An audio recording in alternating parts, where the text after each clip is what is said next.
Obrigado pelo convite, na pessoa do Vasco, e obrigado também pela oportunidade que vocês me dão para poder partilhar algumas ideias aqui. Eu sou Valdemiro Moala, sou estudante de doutorado aqui no Brasil, também beneficiei das bolsas da ProAfri, primeira edição. Na primeira edição foi também renhido, coisa nova, né? Embora uma e outra coisa é semelhante da CAPES, mas no campo geral nós tivemos algumas coisas por fazer que nos deu o direito de sermos os escolhidos. Neste ano aqui eles têm 120 bolsas, que não é pouca coisa. Atenção que geralmente, por exemplo, a CAPES ela tem lançado bolsas para 100 pessoas e são 100 bolsas para muitas outras pessoas de outros países. Aqui nós estamos a falar de 120 bolsas para professores de Moçambique, que é muita coisa, não é pouca coisa, é muita coisa. Embora a maior parte dessas bolsas são geralmente direcionadas para o mestrado.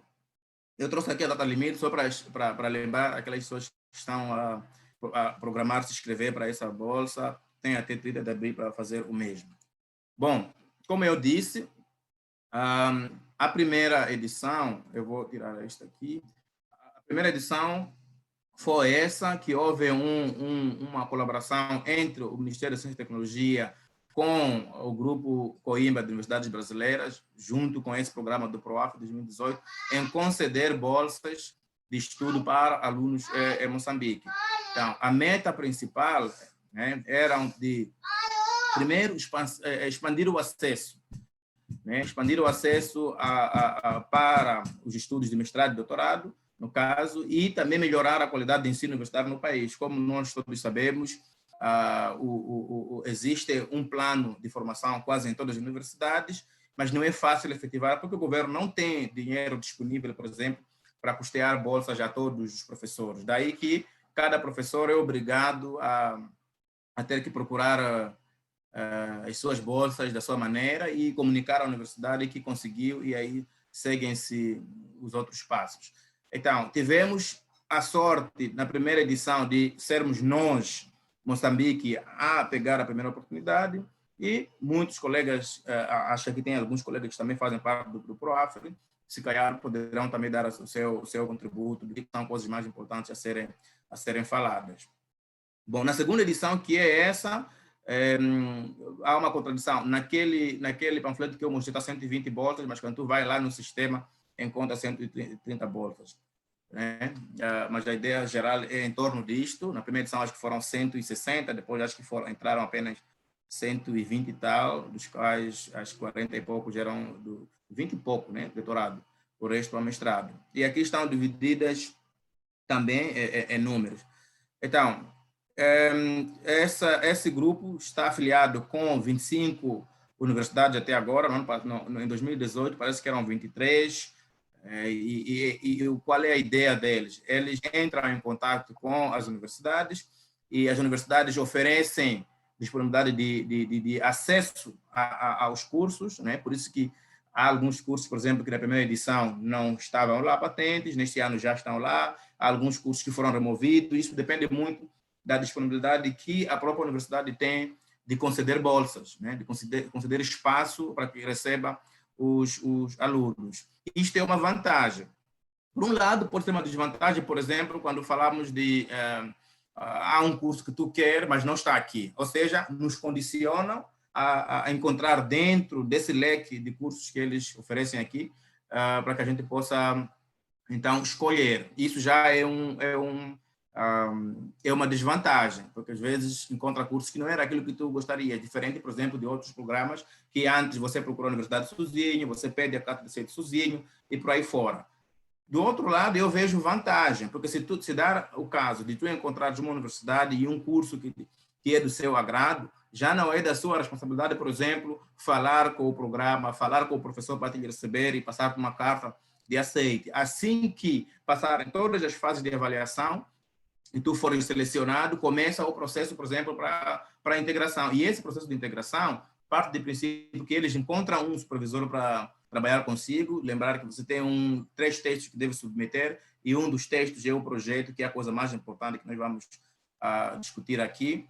e é com base nesses textos que depois eles escolhem um supervisor para trabalhar contigo. Obviamente que eles deixam uma nota sempre nos seus editais, que isso pode mudar assim que tu entrar na universidade, dependendo de linhas de pesquisa, pode ser que os professores estejam com lotação esgotada em termos de uma área específica, mas isso é de menos. A pessoa pode, mediante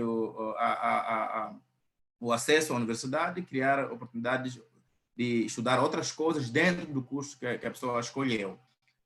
Bom, isso era aquilo que era sobre os prazos dessa segunda edição. Bom, vamos entrar nos detalhes, né, sobre modalidades de apoio. O que é modalidade de apoio? Algumas pessoas, por exemplo, quando viram o panfleto, vieram me perguntar uma coisa: eles pagam família? É possível pagar isto, mais daquilo, né? E muitas dessas respostas nós vamos discutir aqui mesmo. Primeiro, dizer que o ensino superior no Brasil é gratuito. O que isso significa?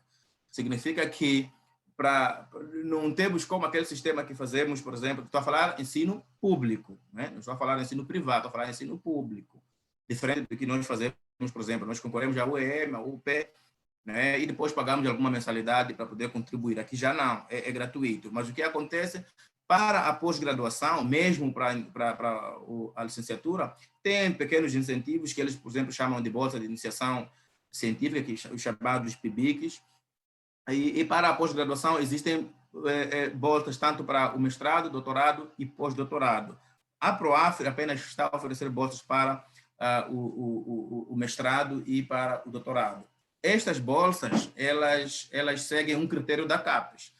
Seguir o critério da CAPES é seguir toda uma referência sobre valores, o que se paga, quais são os benefícios que existem. Então, para o mestrado, são 24 meses de bolsa que eles te concedem, dependendo da situação, pode aumentar, ou tu podes pedir para terminar, se terminar o teu curso cedo. E para o doutorado são 48 meses de bolsa, que significa são 4 anos para o doutorado e 2 anos para o mestrado. Então, eu coloquei aqui uma nota, respeitar os novos desafios que a Covid nos impõe. O que é isso? Quando a gente veio, por exemplo, na primeira edição, eu sou da primeira edição e ingressei em 2019. Nessa ingressão, o primeiro ano foi tudo maravilhas, né? Mas o segundo ano a Covid chegou. O que a Covid faz? A Covid limita muita coisa, tem muitas coisas. Hoje, nós que fazemos ciências exatas, temos dificuldades de ter acesso aos laboratórios, temos dificuldade de termos aulas presenciais como o resto do mundo, mas esse é um desafio e nós temos que estar atentos a isso. Ainda antes de ontem, eu conversava com minha orientadora para tentar entender o que vai acontecer. Hoje fala-se, por exemplo, de acréscimo dos alunos de mestrado que entraram em 2018, segundo semestre de 2019, eles foram dados 3, 4 meses de bolsa, fora os 24, ou seja, em fevereiro terminavam, aí foram dados mais uns 3, 4 meses de bolsa. E, na minha opinião, é pouco. Imagina, por exemplo, um estudante moçambicano que vem aqui, depende simplesmente da bolsa. Se tu perdeu um ano de bolsa, significa que você vai ter muitas dificuldades. Um ano de bolsa não, você perdeu um ano de não conseguir ir à universidade, não conseguir fazer suas tarefas. 3 meses pode não ser suficiente, dependendo da área que cada um vai cursar.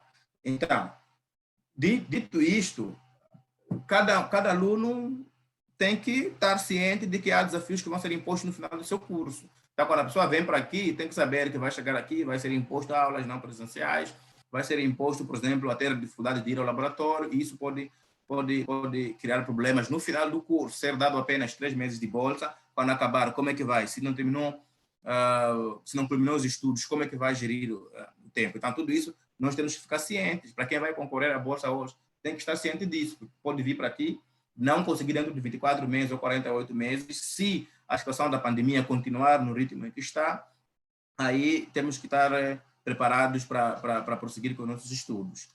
Bom, benefícios oferecidos para as instituições de Moçambique é a coisa mais importante. Para o Brasil, nós já falamos da Bolsa, e para Moçambique também tem as suas responsabilidades. Essa é uma coisa boa. Pela CAPES, não havia um vínculo documental. por exemplo, em que era uma ligação entre o MCT, no caso, e as universidades. E esse...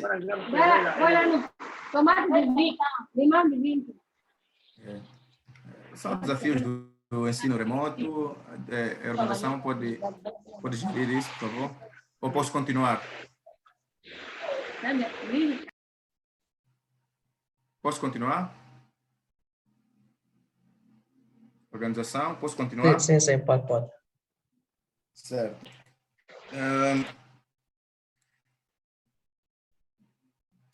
Não consigo ver aqui nada. Cadê? Posso continuar? Sim, pode. O que aparece aí na tela? Os benefícios oferecidos pelas instituições. Exatamente. Está no show, né? Sim. Exatamente. Então, assim, para os benefícios que o Brasil oferece, são aqueles que estão dentro de uma referência da CAPES. Eles pagam a bolsa, né? Uma bolsa de R$ 1.500 para o mestrado e R$ 2.200 para o doutorado, dependendo de local para local onde a pessoa vai. Isso pode ser suficiente, pode não ser suficiente em alguns casos, mas eu acho que esses cálculos são feitos na garantia de que as coisas vão dar certo. Então, para os benefícios de Moçambique, é um seguro internacional de saúde que tem que ser renovado anualmente. Aqui é um desafio muito grande. Eu acho que os colegas que estão aqui sabem muito bem disso. As nossas instituições muitas das vezes não são muito dinâmicas em relação a isso. Você vem para aqui, no primeiro ano até podem te passar o seguro, mas no segundo ano, terceiro, você tem que tens que pedir muitos favores para isso acontecer. Então, é algo que a pessoa tem que estar ciente que há um compromisso das universidades doarem esse documento aqui anualmente. A outra coisa é o seguro de viagem. O seguro de viagem é pago pelo IBE, né? E isso é muito bom, é uma coisa que é muito automática. Você vai para ali e eles te passam sem muitos problemas. E passagem aérea ida e volta, que é uma coisa que geralmente eles fazem sem muitos problemas. Algumas pessoas têm problemas, já ouvi. Alguns colegas do ProAfrica também que tiveram, mas isso é muito institucional. Mas eu só trouxe aqui para nos lembrar que isso é um direito. E é um direito que foi instituído entre o Grupo Coimbra, das Universidades Brasileiras, e o MCT em Moçambique. Então, nós podemos muito bem pedir, reclamar, estamos cobertos dessa norma que diz que nós temos esse direito. Bom, nós vamos passar para aqui para a parte dos requisitos para a candidatura, muito rapidamente. Aqui é muito importante. Eu vi alguém que escreveu, na plataforma onde a gente escreve, você faz um projeto para doutorado, escolhe um curso, mas quando você está a colocar lá mestrado, enquanto de doutorado, é bom nós prestarmos atenção neste detalhe, que eu acho que é importante. E fora disso, cada candidato deve obrigatoriamente se inscrever em 2 cursos de mestrado ou de doutorado de diferentes universidades e, de preferência, em regiões muito distintas.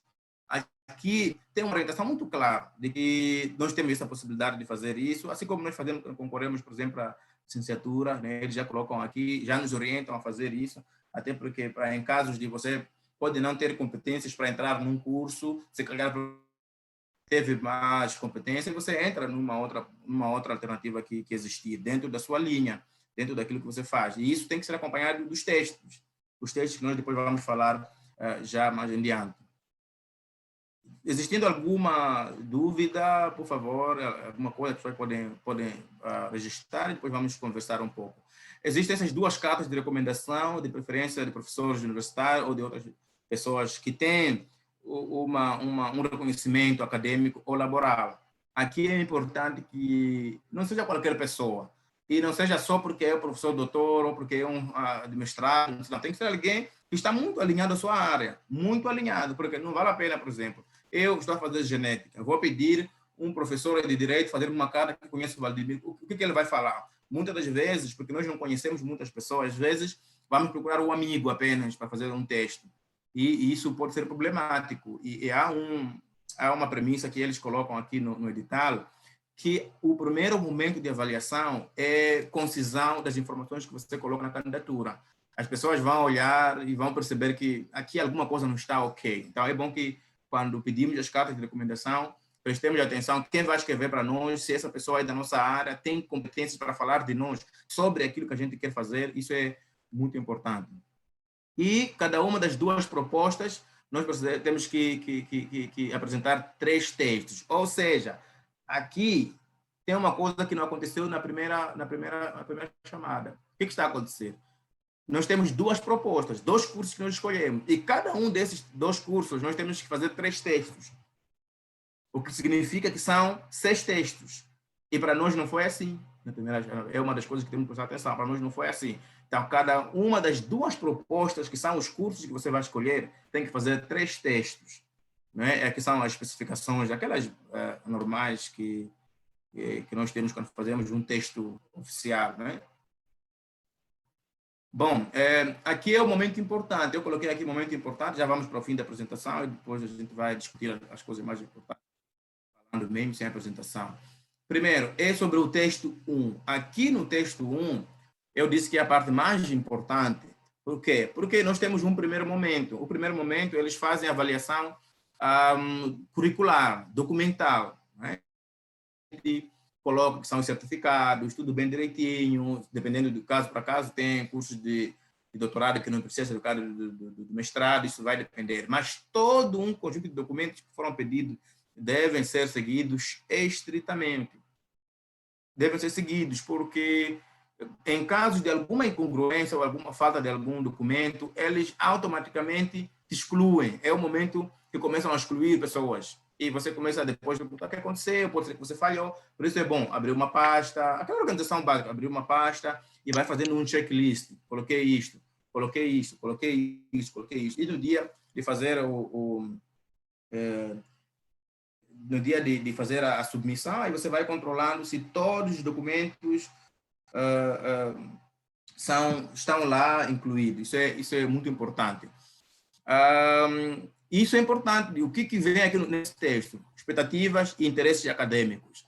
Aqui, não é à toa você, por exemplo, dizer sobre expectativas e interesses acadêmicos, assim, só da sua cabeça. Tu tem que olhar neste edital. Qual é o objetivo desse edital? O que o PROAFRE e o MCT discutiram naquela reunião que houve, parece que foi em abril ou em maio de 2018, onde eles discutiam, onde os próprios financiadores ou as pessoas que lançam suas propostas estiveram em Moçambique e discutiram todas as linhas do que é que eles precisam. Eles estão a massificar a formação de professores. E essa massificação é específica para cada uma das áreas. Então, quando a pessoa coloca aí, sempre é bom se lembrar que você tem que dizer qual vai ser o seu contributo quando você voltar para o país, qual vai ser o seu contributo dentro da sua própria universidade, quais são as expectativas profissionais que você tem pessoalmente, mas também para um contexto mais geral que é o país. Isso é importante e é feito em 2 páginas, mas dá para nós fazermos muito bem. Este texto 1, em algumas vezes eles chamam de... não me lembro, mas tinha um outro nome, mas é um documento que nós escrevemos para dar uma impressão sobre por que você está se candidatando, por que você quer essa bolsa, qual vai ser a conta. Eles devem entender que esse professor aqui está a vir, o plano dele é esse, e mais este. Então, e a seguir tem o texto 2, não é? Neste texto 2, é um texto muito específico, que tem a ver com por que você está escolhendo o curso. E isso é feito muito antes. Pelo menos na minha universidade, quando você concorre a uma bolsa, tem que falar com a direção, explicar, porque há um plano de formação institucional dentro de cada um dos cursos. Primeiro, no curso, nós temos plano de formação. Nesse curso, já sabemos, por exemplo, se nós queremos alavancar o curso, precisamos de um profissional nisso, naquilo. Mas também existem expectativas próprias de cada uma das pessoas. Aí entramos sempre em consenso. Mas desde que esteja alinhado, vai ser mais-valia para o curso, já é muito bom. Então, nós temos que justificar por que nós escolhemos o curso. Qual vai ser a temática central? Qual é o problema? Aqui, nós estamos a fazer nosso projeto. Neste caso aqui no texto 2, é como se fosse um projeto. E é o momento mais importante para desclassificar as pessoas. Muito importante. Por quê? Porque nós todos podemos ter os mesmos documentos, tudo certinho, submeter, temos o mesmo nível. Mas aqui no projeto ter algum diferencial. E as pessoas, quando olham no projeto, eles veem, olha, esse projeto aqui é chamativo, é execuível, pode ser implementado no país quando voltar. Será que isso tem alguma relevância neste momento? E aí pegam 2, 3 projetos, o curso tem uma vaga. Somos 5 a concorrer no mesmo curso, eles pegam, veem os projetos. Se os projetos, o projeto mais aliciante possível é esse que vai passar, não há dúvidas. E aqui, como eu dizia com o amigo meu fora daqui da live, é que aqui as coisas são sérias. Nós não conhecemos as pessoas que estão aqui. Não é começar a pensar, eu acho que vou ter sorte e despachar esse projeto. Não existem essas coisas aqui. Há um grupo de professores que vão avaliar esses projetos dentro da universidade, porque esta parte do texto 2 não é o grupo Coimbra, não. É a universidade que olha os projetos para dizer que não, essa não aqui sim, nós vamos receber. Então, aqui temos que ter muita atenção, muito cuidado, temos que fazer um projeto bem feito, bem delimitado, uma justificativa clara do próprio estudo, fazer uma revisão bibliográfica muito recente, muito consolidada, fazer os procedimentos metodológicos todos. E, veja, eu sempre coloco aqui num contexto moçambicano. Por quê? Porque eles sempre reparam. Se tu faz um projeto só por fazer, por exemplo, tipo, não, eu vou aplicar em Lavras, não, eu vou para a Amazônia, vou fazer você tem que sempre pensar para Moçambique. Isso depois não vai valer muito. Quando você entrar com seu orientador, vocês vão delimitar muito bem o que vocês vão fazer. Mas é importante que os avaliadores entendam que você está a pensar em voltar, porque a ideia desses aqui é formar professores de Moçambique, academicamente e também em termos de pesquisa, no seu geral. Então, nós temos que ter esse toque muito importante. Nós temos que fazer um projeto bem feito, projeto bem aliciante. É aqui onde nós temos que perder mais tempo, investirmos mais tempo no nosso plano. E atenção, o cronograma de atividades bem feito. Eu acho que vocês podem começar já de forma muito individual, procurar as pessoas como é que se faz esse cronograma, para tentar adequar um pouco, não é como nós fazemos aí, aqui tem uma outra forma de fazer, controla-se os meses de frequência, como é que é isso. E nós estamos aqui para ajudar, podemos ajudar sem nenhum problema. É bom nós fazermos um cronograma que seja aceitável dentro de 24 meses, que pode ser menos, dependendo do que você vai estudar. Mas é importante nós fazermos isso. 8 páginas de um projeto bem feito. Acho que 8 páginas é suficiente. E o outro momento importante são as cartas de compromisso. Essas cartas de compromisso aqui são cartas porque, como eu disse, o ProAfri, eles têm uma bolsa de 2.200 para mestrado, para doutorado e 1.500 para o mestrado. É só isso. Esse dinheiro é para pagar comida, pagar casa, pagar internet, sair, pegar o chapa para ir para a universidade, se vive longe, não sei o quê. É para isso. Não é para fazer blocos. Eu costumo ver pessoas quando procuram bolsas, começam a tomar esse dinheiro, dá para eu fazer com a minha casa. Não é para isso. Esse dinheiro não é para fazer casa, não é para fazer... Se você fazer suas economias, isso é da sua conta, mas você não pode, em nenhum momento, só para dar uma vez, eu ia participar de logo no início do curso, ia participar de um evento, de um congresso, que é obrigatório quando os alunos do mestrado e do doutorado estão aqui participarem em congressos. Eu ia para São Paulo e achei que estava muito cara a passagem, tal, e comentei com a minha orientadora que eu não podia ir, porque eu achava muito caro. E ela perguntou, e o dinheiro da bolsa? O que tu faz? É para essas coisas. Então, assim, se você faz suas reservas, está fazendo reserva, sabe que vou comprar um livro, eu vou precisar sair para fazer isso. Então, não é você começar aí a fazer seus gastos, a pensar que o dinheiro que te dão é para isso. Não é para isso. Agora, se você consegue fazer suas reservas, é contigo. Eles falam isso de compromisso porque eles acham, não é? E têm certeza de que existem aqueles gastos de subsistência adicionais, algumas coisas adicionais, que eles não pagam esse tipo de coisas. Eles não pagam. Então, nós temos que voltar para casa de férias, não. Dentro de um programa, há articulações que são feitas por orientadores e assim, no geral, com o seu programa de estudos. É preciso ter uma declaração de não ter recebido outras bolsas acadêmicas. Alguém comentou isso, e há um período mínimo de alguém, por exemplo, que já teve uma bolsa da CAP. Existe um período mínimo. Não sei se eles seguem essa premissa aqui. mas há um período mínimo que você pode depois concorrer para outra bolsa. Acho que são 2 anos. Você fez mestrado, 2 anos, acho que são 2 anos aí para poder ter outra bolsa. Não sei para doutorado como é que é, mas existe uma premissa que fala sobre isso e eu acho que nós não precisamos discutir aqui, porque são novos ingressos que querem entrar. Então, aqui falamos de conteúdo dos textos. Bom, eu coloquei como se fosse nota as propostas iniciais, texto 2, apresentadas pelo candidato no ato da inscrição, constituem instrumento de avaliação e poderão ser modificadas ou substituídas em função de aderência de linhas de pesquisa e das condições de execução do curso. Eu falei um pouco disso aqui quando eu falei de faça um projeto bem alinhado e tudo mais, algo que chama atenção, algo que é execuível, algo que é aplicável para Moçambique, algo que tem algum interesse, não é pessoal, mas bem institucional, bem patriótico, coisas bem interessantes, mas academicamente bem feitas, que é para você ser um diferencial. Quando comparar 2 textos, você ser um diferencial. Não é? Então, estamos a falar para todos daqui, depois cada um vai investir seu tempo para fazer uma coisa bem feita. Aqui é importante nós fazermos isso. E quando a pessoa chega, obviamente que pode mudar dependendo do professor, o que vai acontecer. Então, isso será uma nota que eu queria deixar como ajuda, na verdade.